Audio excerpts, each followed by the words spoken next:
Hey, South Rock, this is Rick. It's the day after Easter. It's April 13th. Easter was fantastic. Thank you all for participating in that from your own home campuses. That was just a great deal. We're going to jump right into the book of Acts study again. We were off of that for a week. We're going to be back into it now. We're starting with chapter 5. Chapter 5 is the story of Ananias and Sapphira. And if you go back to the end of chapter 4, you see Barnabas had sold some land, brought the money, the proceeds, set it at the apostles' feet. And that was a fantastic thing to do. And that's what the Bible says in the book of Acts, that the church, whenever somebody had a need, people who had land and houses, sold those things, brought the money so that those people's needs could be met. Ananias and Sapphira saw what Barnabas did, and I think they wanted that praise too. So they said, let's sell a piece of property. Their husband and wife, they're both in on this. Let's sell a piece of property and let's bring the money and set it at the apostles' feet, and people will praise us. But before they did that, they took some of the money out for themselves.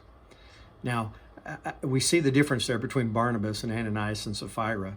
And I don't know if they just thought that nobody's ever going to know what we sold the land for, we'll be okay. Or Peter, even though he can perform miracles, he won't know our heart. He'll think that we actually brought all of our money in. But they were caught.